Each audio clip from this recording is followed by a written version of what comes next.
شكرا يا ربي شكرا هديت قلبي شكرا نورت دربي شكرا شكرا يا ربي شكرا يا ربي شكرا هديت قلبي شكرا نورت دربي شكرا شكرا.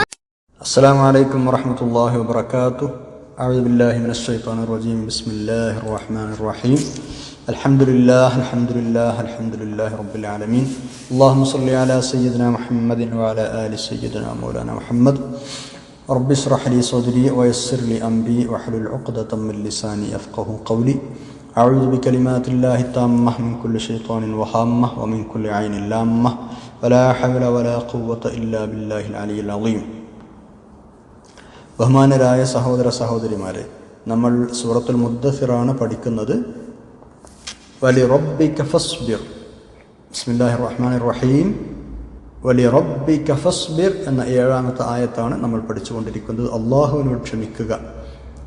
അള്ളാഹുവിനോട് ക്ഷമിക്കാനാണ് ഹബീബായ നബി സല്ലല്ലാഹു അലൈഹി വസല്ലം തങ്ങളോട് നമ്മളോട് അല്ലാഹു തആല ആഹ്വാനം ചെയ്യുന്നത്.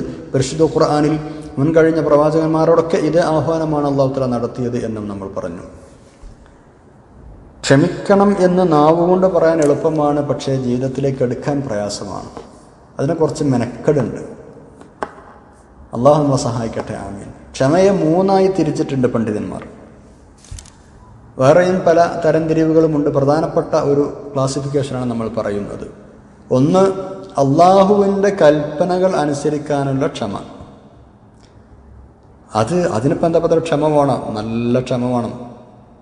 5 വക്ത് മുടങ്ങാതെ അവൽ വക്ത് കൃത്യമായി ജമാഅത്ത് നിസ്കരിക്കണം എന്ന് റബ്ബ് പറഞ്ഞിട്ടുണ്ടെങ്കിൽ, അള്ളാഹുവിൻ്റെ റസൂൽ സല്ലല്ലാഹു അലൈഹി വസല്ലം അങ്ങനെ പറഞ്ഞിട്ടുണ്ടെങ്കിൽ അതങ്ങനെ തന്നെ കൊണ്ടു നടക്കാൻ ക്ഷമ വേണം. ബാക്കിയുള്ളതൊക്കെ മാറ്റി നിർത്തേണ്ടി വരും, തിരക്കുകൾ മാറ്റി നിർത്തേണ്ടി വരും. നല്ല ക്ഷമയുണ്ടെങ്കിൽ അത് പറ്റുള്ളൂ, അല്ലേ?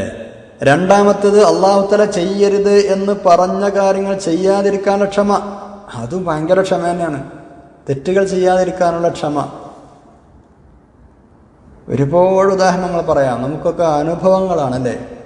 ഒരു തെറ്റ് ചെയ്യാനുള്ള സർവ്വ പ്രവണതകളും അല്ലെങ്കിൽ സാഹചര്യങ്ങളും ഉണ്ടായിട്ടത് ചെയ്യാതിരിക്കണമെങ്കിൽ നല്ലോണം ക്ഷമ വേണ്ടേ? അതുകൊണ്ടല്ലേ അർശിന്റെ തണൽ ലഭിക്കുന്ന ആളുകളിൽ വ്യഭിചാരത്തിന് അവസരം കിട്ടിയിട്ട് എന്നതിന് കിട്ടൂല, ഇന്നി അഖാഫുല്ലാ എന്ന് പറഞ്ഞ് പിന്മാറിയ ഒരാണിനെ കുറിച്ച് പറയുന്നത്,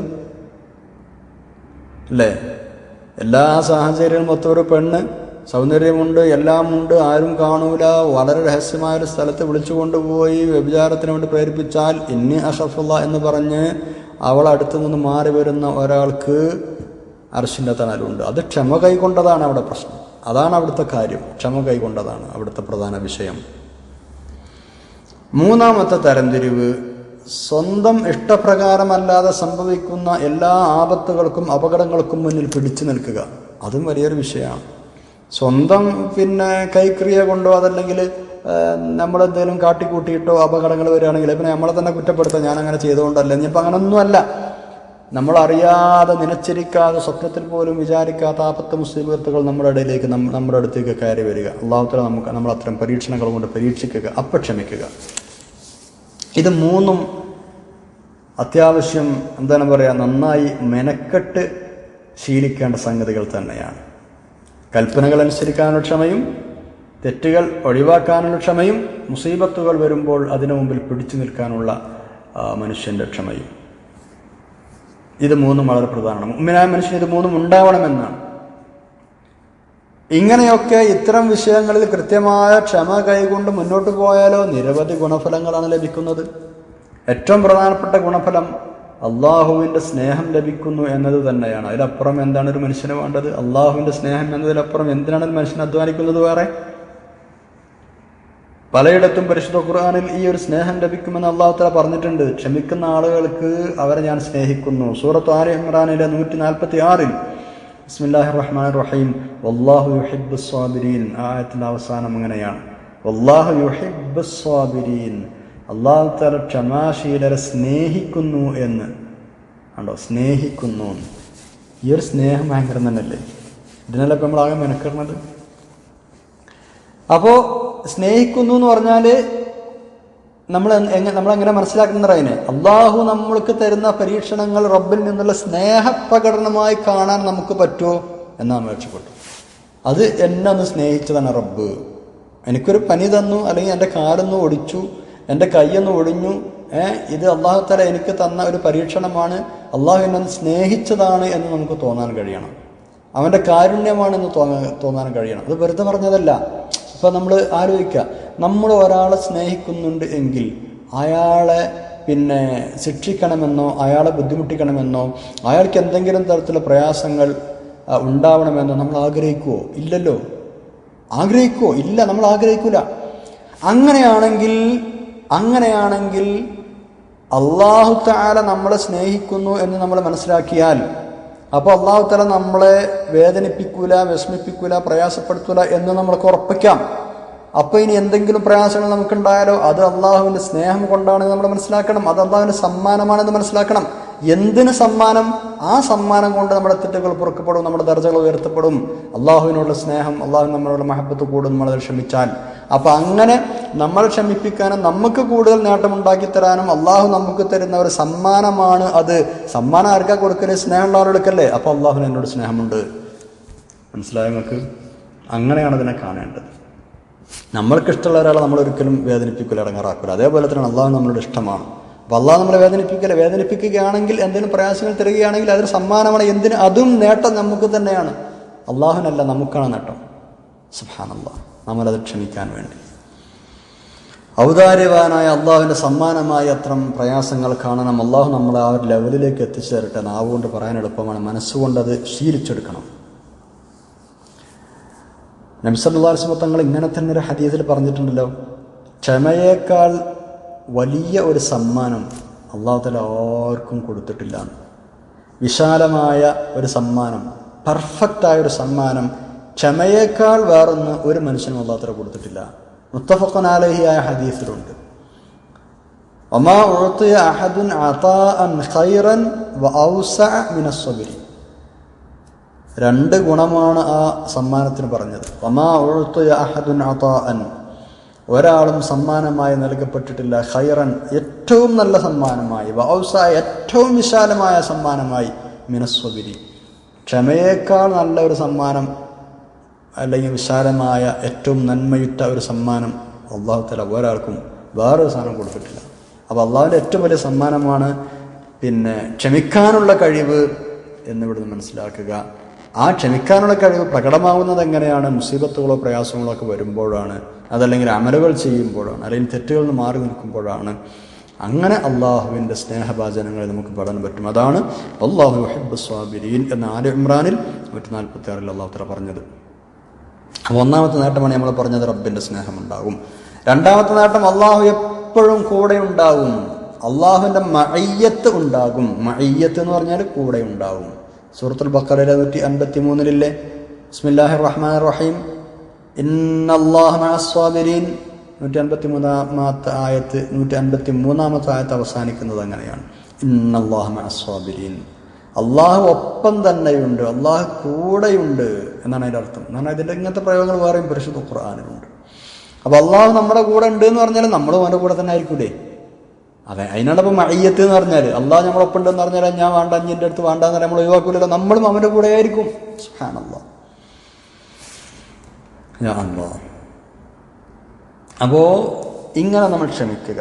നമ്മൾക്ക് വരുന്ന മുസീബത്തുകൾ, നമ്മുടെ എല്ലാ കാര്യങ്ങളും നമ്മൾ നേരത്തെ അള്ളാഹുവിനെ ഏൽപ്പിച്ച് കഴിഞ്ഞ ആളുകളാണ്. പിന്നെ ഇപ്പം എന്താ, നമ്മൾ എന്തായാലും എങ്ങനെയായാലും എന്താ, ലഹുൽ മുൽക്കു ലഹുൽ ഹംദു, ഇത് നമ്മൾ എപ്പോഴും പറയുന്നവരാണ്. ലഹുൽ മുൽക്കു, അള്ളാഹുവിനാണ് സർവ്വത്തിൻ്റെയും ഉടമസ്ഥാവകാശം. അതിൽ നമ്മളും പെട്ടില്ലേ, ലില്ലാഹി മാഫിസ് സമാവാതി വമാഫിൽ അർള്, അള്ളാഹുവിനുള്ളതാണ് ആകാശഭൂമികളിലുള്ളതൊക്കെ. അതിൽ നമ്മളും പെട്ടില്ലേ. അപ്പം നമ്മളൊക്കെ അള്ളാഹിൻ്റെതാണ്. അള്ളാഹുവിന് ഉടമപ്പെട്ടൊരു സ്ഥാനം അള്ളാഹിന് ഇഷ്ടമുള്ള, അള്ളാഹ്ക്ക് ഇഷ്ടമുള്ള കൈകാര്യം ചെയ്തൂടെ. ഇഷ്ടമുള്ള സമയത്ത് രോഗം കൊടുത്തൂടെ, ഇഷ്ടമുള്ള സമയത്ത് ആഫിയത്ത് കൊടുത്തൂടെ, ഇഷ്ടമുള്ള സമയത്ത് പ്രയാസങ്ങൾ കൊടുത്തൂടെ, ഇഷ്ടമുള്ള സമയത്ത് നിഅമത്തുകൾ കൊടുത്തൂടെ.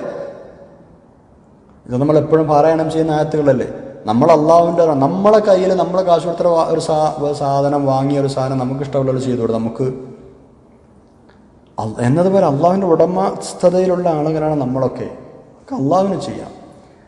നമ്മളെല്ലാ കാര്യവും അള്ളാഹുവിനെ ഏൽപ്പിച്ച ആളുകളാണ്. ജീവിതത്തിലെ സന്തോഷവും ദുഃഖവും സൗഭാഗ്യവും നിരാശയും ഒക്കെ നമ്മൾ റബ്ബിനെ ഏൽപ്പിച്ചു കഴിഞ്ഞ ആളുകളാണ്.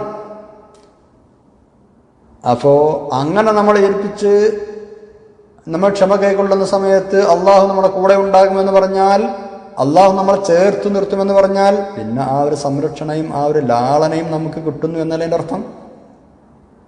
സുബ്ഹാനല്ലാഹ്. അവൻ അള്ളാഹു നമ്മളെ കൈവിടുമോ? ഇല്ല.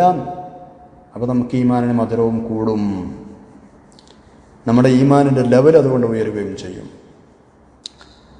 ക്ഷമയോടൊപ്പമാണ് വിജയം എന്ന് ദ്യോതിപ്പിക്കുന്ന ഹദീസുകൾ നിരവധി കാണാം.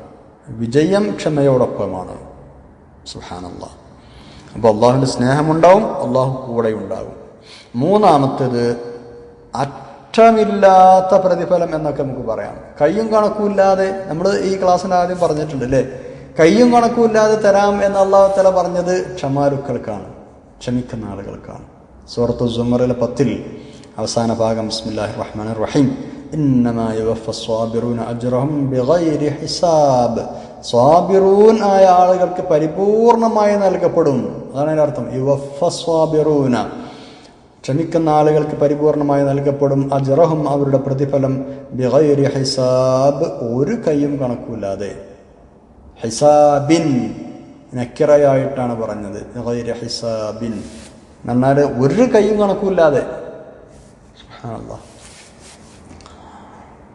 അപ്പോൾ എമ്പോഴും കിട്ടുമെന്നർത്ഥം. ഇത് അള്ളാഹിൻ്റെ വാഗ്ദാനമാണല്ലോ, വെറുതെ രാഷ്ട്രീയക്കാർ പറയുന്ന പോലെയോ അതല്ലെങ്കിൽ നിറവേറ്റപ്പെടാത്ത വാഗ്ദാനങ്ങളല്ലല്ലോ. റബ്ബ് തആല ഒരു കാര്യം പറഞ്ഞാൽ അത് ചെയ്തു വരില്ലേ. ഇന്നല്ലാഹ ലാ യുഖ്ലിഫുൽ മിആദ്. നമ്മളെപ്പോഴും പറയുന്നതിൽ അള്ളാഹു തആല വാഗ്ദത്തം ചെയ്തത് ഒരിക്കലും ലംഘിക്കുകയില്ല. അപ്പോൾ അള്ളാഹുവിൻ്റെ വാഗ്ദാനമാണത്. കയ്യും കണക്കില്ലാതെ ഞാൻ തരാം, ഒരിക്കലും ലംഘിക്കപ്പെടാത്ത വാഗ്ദാനം. കണക്കില്ലാത്ത കൂലി എന്ന് പറയുമ്പോൾ അതിപ്പോൾ എത്ര കാരം ഊഹിക്കാൻ പോലും കഴിയില്ല എന്നാണ്. ഞമ്മക്കും നിങ്ങൾക്ക് ഊഹിക്കാൻ കഴിയില്ല, അത്രമാത്രം ഗംഭീരമായിരിക്കും ആ പ്രതിഫലം. സ്വർഗത്തെക്കുറിച്ച് പറഞ്ഞപ്പോൾ നബി സല്ലല്ലാഹു അലൈഹി വസല്ലം പറഞ്ഞത് അങ്ങനെയല്ലേ, ഖുദ്സിയ ഹദീസിലില്ലേ. അബൂ ഹുറൈറ റളിയല്ലാഹു അൻഹു പഠിച്ച ഹദീസാണ് ഖുദ്സിയ ഹദീസ്. അല്ലാഹു തആല പറയാണ്, അദത്തുൽ ഇബാദി അസ്വാലിഹീൻ, സജ്ജനങ്ങളായ എൻ്റെ അടിമകൾക്ക് ഞാൻ ഒരുക്കി തയ്യാറാക്കി വെച്ചിട്ടുണ്ട്. മാ ലാ ഐനുൻ റഅത് വലാ ഉദുനുൻ സമിഅത് വലാ ഖതറ അലാ ഖൽബി ബശർ. മാ ലാ ഐനുൻ റഅത്, ഒരു കണ്ണും കാണാത്തത്, വലാ ഉദുനുൻ സമിഅത്, ഒരു ചെവിയും കേൾക്കാത്തത്, വലാ ഖതറ അലാ ഖൽബി ബശറിൻ, ഒരു മനുഷ്യ ഹൃദയത്തിലും ഊഹിക്കാൻ പോലും കഴിയാത്തത്, ഒരു മനുഷ്യന്റെ ഹൃദയത്തിലും തോന്നുക പോലും ചെയ്യാത്തത്. അത്രയും വലിയ സുഖ സൗകര്യങ്ങൾ സ്വർഗത്തിൽ നാം എൻ്റെ സ്വാലിഹീങ്ങളായ അടിമകൾക്ക് വേണ്ടി ഒരുക്കി വെച്ചിട്ടുണ്ട്. സുബ്ഹാനല്ലാഹ്. അപ്പോൾ ഈ കയ്യും കണക്കില്ലാതെ എന്ന് പറയുമ്പോഴേ അതിപ്പോൾ എത്രയെന്ന് ആലോചിച്ചിട്ട് തല പുണ്ണാക്കണ്ട, അത് നമുക്ക് കിട്ടൂല. നമ്മൾ എവിടെ ചെന്ന് എത്ര ആലോചിച്ചാലും മനസ്സിലാവില്ല. അത്രയും പ്രതിഫലം തരും എന്നാണ്. സുബ്ഹാനല്ലാഹ്. അള്ളാഹു നമുക്ക് നല്ല ബോധം തരട്ടെ. ക്ഷമാശീലിൽ അള്ളാഹു നമ്മളെ ചേർത്ത് തരട്ടെ. ആമീൻ. നമ്മൾ നിരന്തരം ഓതിപ്പോകുന്ന ആയത്തുകളാണ് ഇതൊക്കെ. ഇതിങ്ങനെ ഓതിപ്പോകുമ്പോൾ അതിൽ അള്ളാഹുവിനോട് പറയണം, അപ്പോൾ റബ്ബേ എന്നെ ആ കൂട്ടത്തിൽ ചേർക്കണേ. അല്ലാഹുമ്മ ജഅൽനാ മിൻഹും, എനിക്കും ക്ഷമിക്കാനുള്ള കഴിവ് തന്നെ റബ്ബേ. അങ്ങനെ ദ്വാരണ മാത്രം പറയാതെ പ്രാക്ടീസ് ചെയ്യാനുള്ള അവസരങ്ങൾ കൂടെ നമ്മുടെ ജീവിതത്തിൽ നമ്മൾ കണ്ടെത്തണം. അപ്പോഴത് ശരിയാവുള്ളൂ. മറ്റേത് വെറും പിന്നെ പറച്ചിൽ മാത്രമാവും. പറയാൻ എല്ലാവർക്കും എളുപ്പമാണല്ലോ, കൊണ്ടു നടക്കാനാണ് പ്രയാസം. അള്ളാഹു നമ്മളെ സഹായിക്കട്ടെ. ആമീൻ. ഇൻഷാ അല്ലാഹ് അടുത്ത ഒരു 4ാമത്തെ പോയിന്റ് നമുക്ക് അടുത്ത ക്ലാസ്സിൽ പറയാം. സുബ്ഹാനക്കല്ലാഹു വബിഹംദിക അശ്ഹദു അല്ലാ ഇലാഹ ഇല്ലാ അൻത അസ്തഗ്ഫിറുക വഅതൂബു ഇലൈക്. വസ്സലാമു അലൈക്കും വറഹ്മത്തുള്ളാഹി വബറകാതുഹു.